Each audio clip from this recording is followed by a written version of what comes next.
Ladies and gentlemen, I'm an attorney at law specializing in life sciences law and new technology as well as intellectual property law. I address legal issues related to infertility treatment in my professional and scientific activities, and I also support our Stork Association in Poland in legal matters. During conducting my educational or lobbying activities, it is extremely important to be able to refer to specific solutions which are applied abroad. They can inspire us and provoke discussion, and because of that, comparative law is becoming more and more important. In the case of infertility treatment, analysis of regulations from different countries is extremely difficult. Laws in particular countries change very dynamically, and it's hard to keep up with it. On the other hand, sometimes law is not changing when it should. Changes are blocked or the legislative process is too slow. We can see it now, for example, in Bulgaria, where regulation got revoked. In the law on infertility treatment, we see a surprising clash of knowledge, ethics, and business, and it is mainly doctors and patients who lose from the lack of legal certainty. I would like to convince you today of this thesis with a few examples. But first, I will refer to a great source of knowledge. Human Reproduction Open has published an excellent text comparing legislation, regulation, funding, and registries in European countries. You will not find a better, more comprehensive study that brings together so much information in one place. Unfortunately, much of it, despite the fact that the text was published in 2020, is already out of date. Of course, some observations remain universal. We can emphasize, for example, that we do not have common EU legislation in ART. We are witnessing a rather irrational patchwork, which is extremely difficult to work with. We also know what the main differences in legislation revolve around. They concern embryo selection, embryo freezing, embryo and oocyte donation, anonymity of gamete donors, surrogacy, patient eligibility criteria, especially sexual orientation and age, and finally, reimbursement and state funding. The rule that when the law ceases to reflect the realities of life, it is the law that will change, does not work in ART. The dominant rule in ART is that the law will change only when it ceases to reflect the government's point of view and lobbyists' needs. Modern medical knowledge and society's needs are often not the main concern in this discussion. I would add that in the case of Poland, a situation I know best for obvious reasons, only the voice of the ruling power has any significance. Lobbying of companies is completely absent in our country, however, associations are more active. To use the words of my mentor, the industry is aware that the shoes it is wearing are old and worn out and should be changed. But on the other hand, they are very comfortable because they are well known. Doing anything raises the fear that something will go wrong, and many people are afraid that the attempt to change the law on infertility treatment may end up limiting the rights of patients. The situation is different in Spain and Greece, countries where lobbying is much, much more visible. The principles of lawmaking are universal. It is accepted that it must be fair, rational, and coherent. It is particularly important that it should be stable and predictable. In many countries, there is talk of the concept of the protection of acquired rights. There is no doubt that nobody should be suddenly surprised what happens in the law.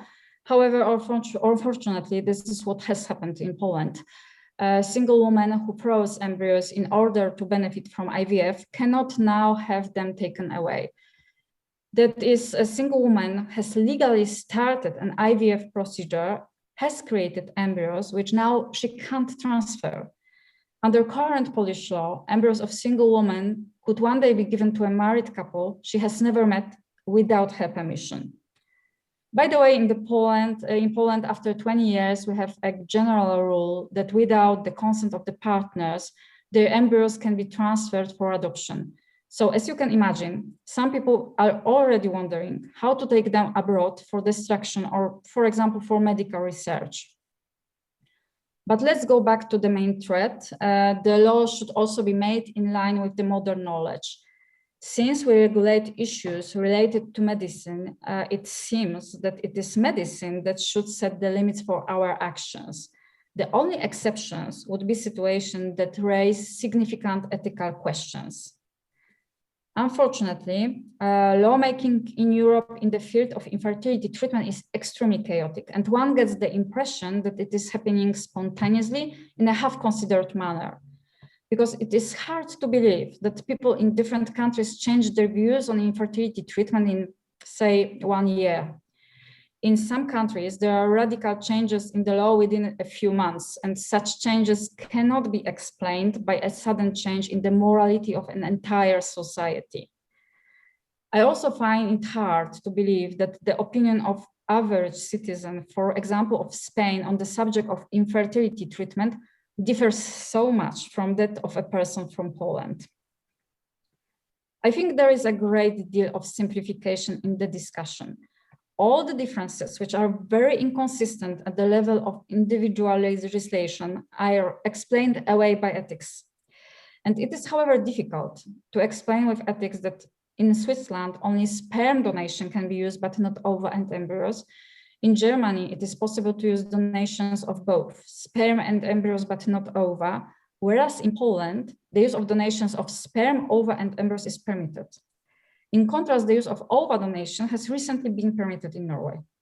I don't see medical or ethical arguments that allow such far-reaching differences. This observation also applies to other aspects of treatment. It is worth adding that certain solutions exist in individual legislation for business reasons. This is especially true for those places in the world that benefit from fertility tourism. We have some consensus in the medical community, and it can be understood that it is harder to find consensus in areas such as destroying unwanted embryos or patients' eligibility criteria. Unfortunately, we are still discussing the basics, namely access to a specific treatment techniques. It is worth mentioning, however, that the main legal instrument in international law in the sphere of bioethics and biomedicine hardly addresses the issues related to infertility treatment. The Oviedo Convention for the Protection of Human Rights and Dignity of the Human Being with regard to the application of biology and medicine does not regulate issues related to infertility treatment in detail. We have only Article 14, which prohibits the use of treatment techniques to select the sex of the child. But this prohibition does not apply when we want to avoid serious hereditary diseases related to sex. Furthermore, reproductive cloning, which is included in the additional protocol to the Oviedo Convention, is prohibited. The question is whether this merely means that freedom to legislate has been delegated to the parties to the convention, or whether it is considered that there are no issues that raise controversies that result in the restriction of rights in the remaining scope. Unfortunately, the case law of the European Court of Human Rights doesn't help us either. According to the case law, member states should have a wide margin of discretion when deciding on legislation in the area of infertility treatment. This means actually pushing the decision-making to the governments of the member states, which gives a great sense of comfort. We have had cases where it has been said that human rights have been violated due to the lack of access to a specific type of infertility treatment, but complaints against national legislation have ended with a statement that there is no violation of the European Convention on Human Rights. The court has repeatedly stressed that no European formal consensus has been reached on the matter. It has therefore examined first and foremost whether the national rules were clear and communicated to citizens, and whether they strike a fair balance between competing interests. The court emphasizes that the field of infertility treatment is characterized by particularly dynamic scientific and legal developments and must be reviewed by the member states. It is worth remembering, however, that the case law of the European Court of Human Rights may change with the development of medical arguments. Taking into account the new case law, the role of the member states should be to adapt their regulations to the changing reality. But let us remember that we can look at each problem in a different way, and we can find arguments that would work on both sides of the courtroom. On one hand, we of course can hide behind ethics and emphasize that it doesn't allow us to introduce certain regulations. On the other hand, we can refer to key slogans such as public safety, the right to found a family, the prohibition of discrimination, the prohibition of interference with the right to respect for family life. These are arguments from most constitutions and from the European Conventions on Human Rights.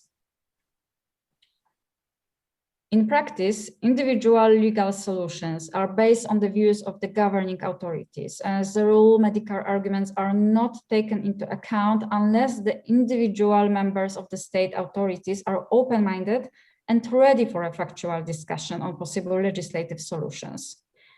Politicians don't cooperate with the medical community before speaking about issues related to infertility treatment, which makes it very difficult to discuss the arguments appearing in the public debate. As an example, Jadwiga Emilewicz, the vice president of the Polish Council of Ministers, pointed out that IVF is not a method of fertility treatment because due to this procedure, a woman who is sterile doesn't become permanently fertile. The reaction of patients on social media appeared at the speed of light. They asked whether, therefore, glasses and insulin shouldn't also be considered as methods of treatment and should therefore be banned. Shouldn't there be restriction on the treatment of diabetics, people with AIDS, thrombophilia, etc. in this situation? Another example from Poland is the boomerang-like idea of fertilizing only one oocyte after the ovarian puncture. According to the assumptions made by the people behind the project, this would lead to a reduction in the surplus number of frozen embryos. And the project would either exclude many patients from treatment altogether or expose them to multiple ovarian punctures. So how should it be? The interweaving of legal, medical, and ethical issues means that the law on infertility treatment requires special mechanism of creation that can't be limited to purely parliamentary debates. They must take into account the opinions of an educated society that is aware of what actions are taken for the good of the patient. And one of the most important barriers blocking rational legislative decisions is the lack of knowledge about the nature of the problems being debated, their complexity, and their relationship with the values recognized and guaranteed by the legal system. There is a lack of a holistic view that takes account of multiple perspectives. For example, Belgium has increased the number of reimbursable cycles, knowing that despite appearances, reducing the number of reimbursable cycles generates greater costs because patients make riskier decisions that ultimately place a financial burden on the health system.